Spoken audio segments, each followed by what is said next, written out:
Bienvenue à tous pour cette nouvelle vidéo avec un titre choc. Des chrétiens catholiques pratiquants sont en enfer et ils vont en enfer. Alors comment ça se fait? Si on est chrétien catholique pratiquant, normalement on est sauvé. Alors sauvé de quoi? Une ou l'un d'entre vous me posait la question, être sauvé de quoi? Parce que je fais plein de petites vidéos sur les moyens d'être sauvé. Je crois que je suis arrivé à la vidéo numéro 4, il y a la numéro 5 qui va arriver dans quelques semaines. Sauvé de quoi? Bien sauvé du péché et donc de la mort. Vous savez, si vous avez lu la Genèse, si vous avez regardé des vidéos précédentes, eh bien depuis le péché originel, donc depuis que Adam et Ève ont désobéi à Dieu, qui leur avait donné un monde parfait et qui était immortel, donc depuis qu'ils ont désobéi à Dieu, ils ont donc péché. Péché, c'est désobéir, ne pas être aligné à la volonté du Seigneur. Et donc, ils sont devenus mortels. Et le monde qui avait été fait pour eux est passé sous la coupe de ce qu'on appelle les puissances et les principautés, est passé sous la coupe de Satan. Et donc, ici, ce qui est très important à comprendre, c'est que le monde dans lequel on vit est un monde qui est géré par Satan, où il y a constamment le péché et qui est voué à la mort. C'est un monde fini. Maintenant, on a une possibilité. C'est de choisir Jésus-Christ qui est toujours là pour nous et qui nous dit: si tu me choisis, moi, je te sauve. Et c'est précisément ce qui se passe maintenant. On vit une période de carême. Donc, nous sommes tous pécheurs. Vous savez que le péché, c'est un mal curable, mais transmissible, contagieux. Donc, nous avons tous été contaminés par le péché. Et donc, nous méritons tous de mourir. Tous. Mais il y a un docteur, Jésus, qui nous sauve et qui a donné sa vie pour nous. Alors il y a des conditions, évidemment. Et cette condition, c'est d'être d'abord baptisé, donc il faut avoir été baptisé, et puis de vivre selon la ligne de conduite de Jésus. Alors tout ça est très très bien expliqué. Si maintenant je prends Romains chapitre 5, verset 12, il explique très bien que par un seul homme, le péché est arrivé, mais aussi que par un seul homme, le péché a été enlevé et que la grâce a surabondé. Le salaire du péché, c'est la mort, dit saint Paul, lettre aux Romains, chapitre 6, verset 13. Et saint Jacques détaille très bien quel est le processus donc de péché. Le péché, comment ça arrive? On a d'abord une convoitise, des choses qui ruminent dans notre esprit, dans notre cœur, on a envie de faire des choses par ignorance ou par faiblesse. Ensuite, on passe à l'acte, et puis cet acte qui n'est pas regretté, qui d'abord n'est pas avoué, qui n'est pas regretté, qui n'est pas réparé, et qui n'est pas expié, eh bien, il conduit inévitablement à la mort. Alors, Jésus-Christ, c'est ça le message, c'est ça l'évangile, la Sainte Trinité a décidé de sauver l'homme en envoyant Jésus. Jésus s'est incarné, s'est fait homme, via la très sainte Vierge Marie, il s'est fait homme, il a pris sur lui tous nos péchés, il a été associé au péché, est mort sur la croix pour nous, a versé son sang pour nous alors qu'il avait été complètement innocent de tout. Jésus n'a jamais péché. Il est ressuscité et par sa résurrection, nous sommes sauvés. Ça, c'est l'évangile, c'est la foi chrétienne. Alors, si maintenant nous choisissons de suivre Jésus, d'être baptisés, de nous confesser régulièrement nos péchés, d'aller à l'Eucharistie, etc., nous sommes sauvés. Mais plusieurs choses. Donc, il faut être rattaché à Jésus. Mais Jésus, c'est qui? C'est une personne d'abord qui nous aime, mais c'est aussi l'Église. Et oui, le corps du Christ, c'est l'Église. Alors, vous allez me dire, oh mais c'est incroyable. Oui, c'est l'Église, c'est le corps mystique de Jésus. Très bien expliqué dans saint Paul, épître aux Corinthiens, chapitre 12, verset 27, je vous lis. Or, vous êtes le corps du Christ, et membres chacun pour sa part. Il en est que Dieu a établi dans l'Église, premièrement comme apôtre, deuxièmement comme prophète, troisièmement comme docteur, puis ce sont les miracles, puis les dons de guérir, d'assister, de gouverner, dans diverses langues, etc. Dans une autre lettre, saint Paul dit que nous sommes tous un membre. L'un est la tête, l'autre, pas la tête c'est Jésus, mais l'un est le bras, l'autre l'orteil, l'autre le foie, etc. Et que nous avons tous un rôle à jouer dans le corps du Christ. Et que quand un membre est malade, eh bien c'est tout l'ensemble qui est malade. Donc pour vous dire que vraiment, l'Église est très importante et que donc Jésus, c'est la personne, mais c'est aussi l'Église. Alors, qu'est-ce qui se passe quand on n'est pas rattaché à Jésus et quand on n'est pas rattaché à l'Église? Je vous lis. Et ça, c'est dans Saint Jean. Alors, je prends le chapitre. Saint Jean, chapitre 15, verset 1. Écoutez bien. Je suis le vrai cep et mon père est le vigneron. Donc, en fait, c'est je suis la vraie vigne et mon père est le vigneron. Tout sarment en moi qui ne porte pas de fruit, il le coupe, et tout sarment qui porte du fruit, il l'émonde, pour qu'il en porte encore plus. Émondé, vous l'êtes déjà grâce à la parole que je vous ai annoncée. Demeurez en moi comme moi en vous. De même que le sarment ne peut pas de lui-même porter du fruit sans demeurer sur la vigne, ainsi vous non plus, si vous ne demeurez pas en moi, vous ne porterez pas de fruit. Je suis la vigne, vous êtes les sarments, qui demeure en moi, comme moi en lui, porte beaucoup de fruits. Car hors de moi, vous ne pouvez rien faire. Si quelqu'un ne demeure pas en moi, on le jette dehors, comme le sarment, et il se dessèche. Puis on le ramasse et on les jette au feu et ils brûlent. Voilà, je vais m'arrêter là.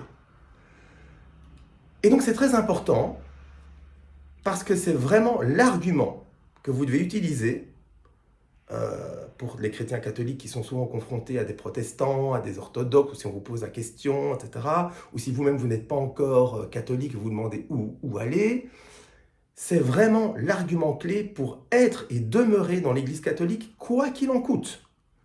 Parce que l'Église catholique, comme le dit saint Paul, c'est le corps du Christ, et qui n'est pas rattaché au corps du Christ se dessèche, et on le jette au feu. Alors vous allez me dire, oui, mais les protestants, c'est quand même super, hein, il y a le gospel, c'est génial, il y a des chants de louange. Moi-même, j'ai été converti à Paray-le-Monial, où c'était vraiment le renouveau charismatique. Il n'y aurait pas de renouveau charismatique sans les protestants, parce que quelque part, ça a été fait sur la base de ce que les protestants font, c'est joyeux, on loue le Seigneur, on exerce les charismes et tout. Mais ce n'est pas rattaché à l'Église de Saint-Pierre. Et donc, si on n'est pas rattaché à l'Église, on n'est pas rattaché à Jésus. Et si on n'est pas rattaché à Jésus, on ne porte pas de bons fruits. Et si on ne porte pas de bons fruits, eh bien, on est anathème et on meurt et on va dans le feu de l'enfer. Voilà. Donc, il faut rester rattaché à l'Église catholique. Donc voilà, ça c'est la base. Rester attaché à Jésus, rester attaché à l'Église catholique. Et alors, pourquoi ce titre alors? Parce que jusqu'ici, vous vous dites, mais... Voilà, baptisé, aller à la confession régulièrement, Eucharistie, on est dans l'Église catholique, tout va bien. Eh bien récemment, alors ma passion à moi, d'abord pour aller un petit peu dans le détail, j'aime beaucoup lire les livres spirituels, les livres des saints. Une de mes saintes préférées, c'est Sainte Thérèse d'Avila, et regarder des vidéos aussi sur YouTube, sur la sainteté, sur le Christ, etc. Et je regardais une vidéo YouTube sur Sainte Thérèse d'Avila, qui était une mystique, docteur de l'Église, espagnole, avec un fort caractère. D'ailleurs, je salue mon ami Chris, espagnol, qui a un fort caractère sur le terrain de tennis, par exemple. Et Sainte Thérèse d'Avila, elle avait un très très fort caractère dans son couvent. Et donc, c'était une mystique, et le Seigneur lui a donné de voir l'enfer. Alors... Elle voit l'enfer et elle voit sa place en enfer. Alors ici, je voudrais souligner que chacun de nous, tout homme, femme, enfant, nous avons une place au ciel préparée pour nous, un siège doré magnifique avec une superbe demeure au ciel pour nous, et nous avons une place préparée pour nous en enfer. Déjà là, déjà prête, horrible, lugubre, néfaste, qui sent extrêmement mauvais, et où on pourrait souffrir pour l'éternité. Les deux existent. Et il nous appartient de choisir. Et donc, elle voit sa place, et puis elle voit tout l'enfer, et puis elle voit surtout les âmes, dit-elle, qui tombent en enfer comme de la neige. Donc plein, des âmes vraiment qui tombent dans le feu de l'enfer. Et elle parle à Jésus, et elle dit, mais Seigneur, toutes ces âmes, ce sont des âmes damnées qui n'ont jamais cru en toi. Et le Seigneur dit, non, ce sont des âmes comme toi, qui pratiquaient comme toi. Ah, bon, ok Seigneur, mais alors ce sont des âmes qui ne se confessaient pas, qui ne pratiquaient pas vraiment les sacrements. Ah si, ce sont des âmes, dit le Seigneur, qui pratiquaient les sacrements, qui allaient se confesser régulièrement. Oui, mais alors ce sont des âmes qui, à l'heure de la mort, n'ont pas vraiment regretté. Eh bien, ce sont des âmes qui, à l'heure de la mort, ont fait semblant de regretter, mais en fait ne regrettaient pas. Et c'est ici le piège. Et c'est ici tout le sens du titre que je vous ai inscrit pour cette vidéo.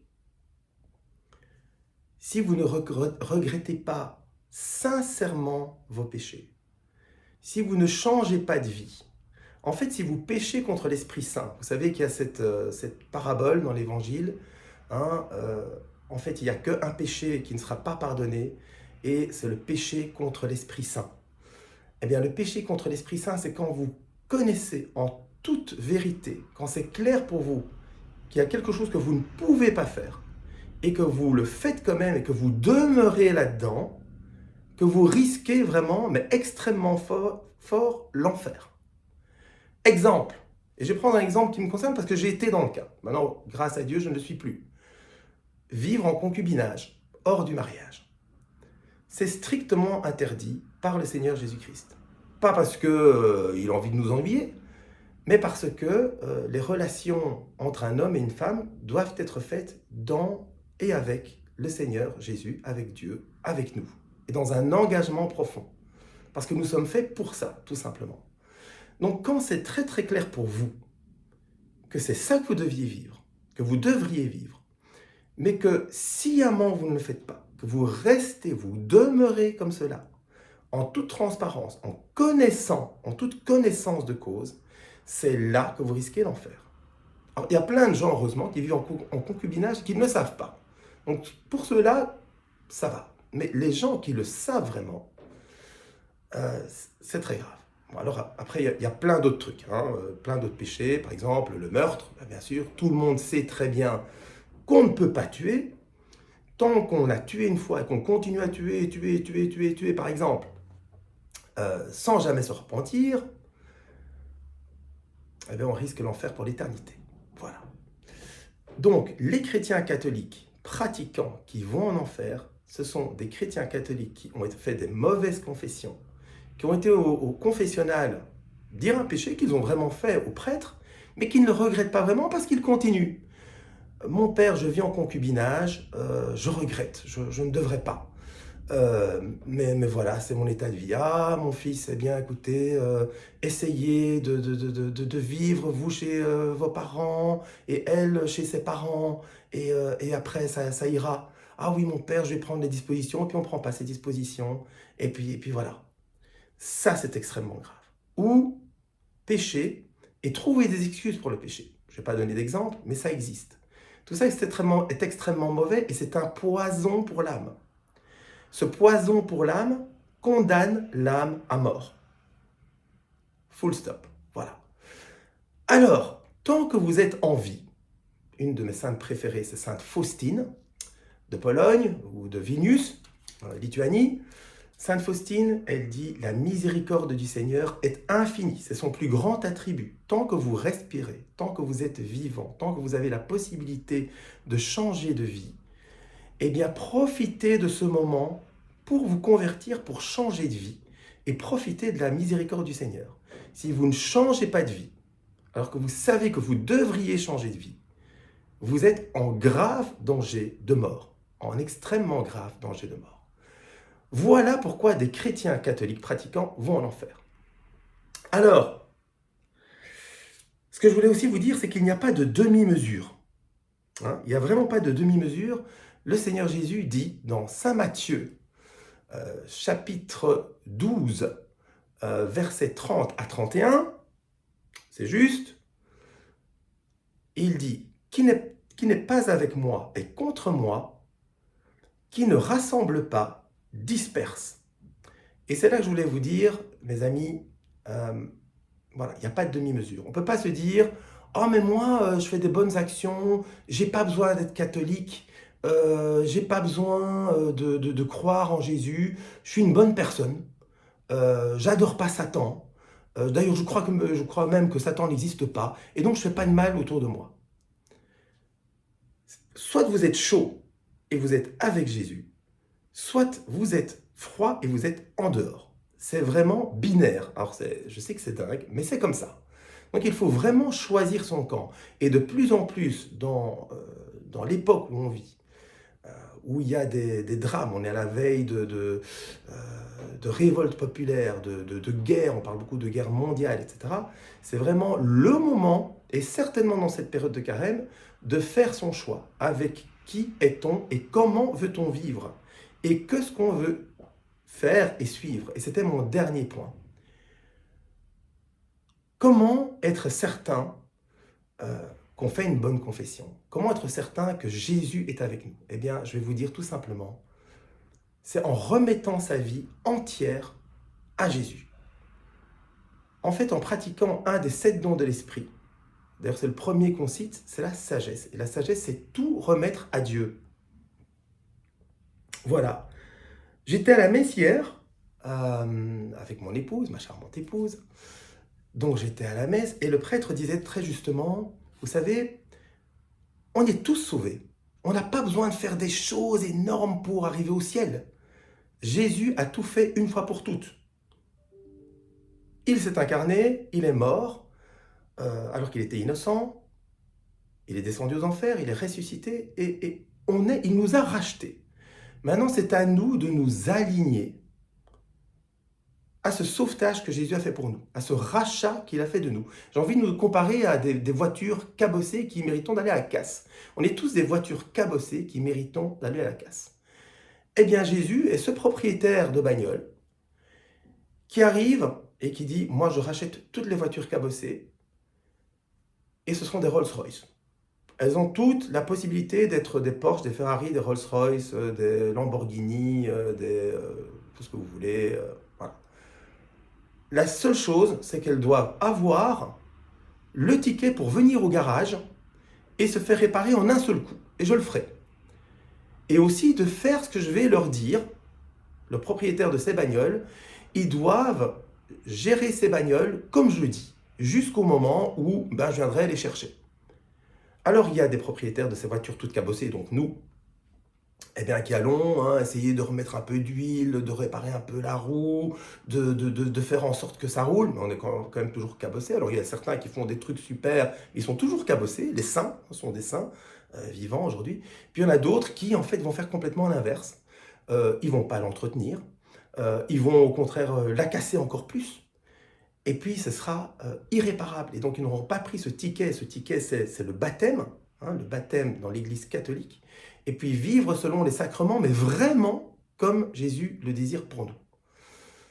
Donc, vraiment, ce qu'il faut faire, c'est vivre dans l'amour, reconnaître que nous sommes pécheurs. Je voudrais aussi saluer ma sœur qui m'a envoyé pendant 9 jours des textes concernant Sainte Bakita, qui est une sainte soudanaise, qui, au moment de sa mort, a dit, écoutez, moi, quand je vais mourir, je vais dire au Seigneur, j'ai 2 valises.